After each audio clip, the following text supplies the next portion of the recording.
Harley Quinn returned this week to the DC Universe app with a brand new episode entitled Thawing Hearts. I'm Cape Joel, and this is the video series where I give my thoughts and feelings on the episode that was, as well as shouting out any Easter eggs and references I can find. So without any further ado, let's get into it, shall we? So, picking up from where last week left off, Harley is finally able to burrow her way into Mr.Freeze's Arkham Asylum territory. She does this by sculpting a giant ice vagina, which goes over like gangbusters with her crew. You might be shocked to find out that with that kind of opening, this episode will actually end up being one of the more serious and emotional the show has had this season, but hey, there it is. You know, I don't talk about music enough in these videos, but I gotta say, I loved the score that went along with this opening scene. It totally sounded like something out of a Tim Burton Batman movie. Very gothic, but also bouncy and fun at the same time. And speaking of older Batman movies, we get treated to a really well choreographed fight scene where Harley and the crew do battle with Mr. Freeze's goons while skating. Obviously, this has to be some kind of reference to the Schumacher Batman and Robin movie where Mr. Freeze's goons also skated around into battle. It's during this fight the subject gets brought up about Poison Ivy's impending wedding. Harley thinks it's going to be a lot of fun, but the crew thinks Harley might not actually see much of her best friend once she ends up getting hitched. In fact, she hasn't really thought at all about how this is going to impact both their lives going forward. Speaking of not thinking, and I was, Mr. Freeze is actually able to overpower and freeze the entire crew very easily. Even though this is a comedy show, they really do treat Mr. Freeze differently with a certain level of respect and probably end up making him the most intimidating villain Harley has fought so far.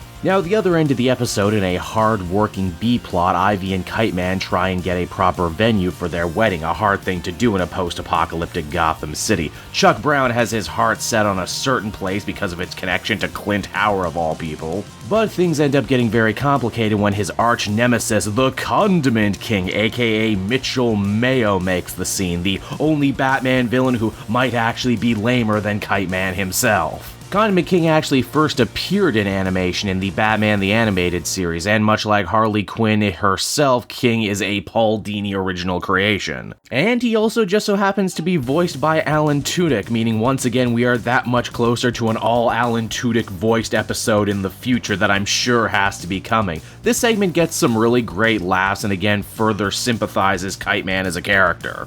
In fact, for a dude who's always shown to be pretty chill and laid back, he actually gets really high-strung about the wedding. I wonder if that's gonna keep happening going forward and how Ivy's gonna react to it. Now, Harley hopes she can escape her fate of being turned into a clown popsicle by saying that Ivy should be able to cure Victor's wife, Nora, using her big science brain. But before she can do any of that, though, they all need to have a very comedically awkward lunch together. It's also around here, too, I think the episode offers up some of its smartest writing. Mainly, they draw a comparison to Harley and Freeze that I never really thought of before and something we certainly never saw in the comics, and that is that both of them were motivated into becoming supervillains because of the person that they loved. Naturally, Harley is still carrying around a ton of emotional scars and baggage from her time with the Joker and jumps to the conclusion that Freeze must also have treated his wife the same way and froze her to keep her from running away from him. A theory that's actually not too far removed from the New 52 version of Mr. Freeze, wherein he was actually a stalker of Nora and not her husband, but to Harley's shock, she jumped the gun, literally, only to discover that Freeze was actually telling the truth the whole time and his wife is actually indeed sick, and voiced by SNL alum Rachel Dratch, no less. But the real salt in the wound actually comes when Freeze lets Harley know that he wasn't trying to hurt her before when he froze her in ice, he was actually trying to help her get herself not killed by Penguin and the other Gotham gang lords.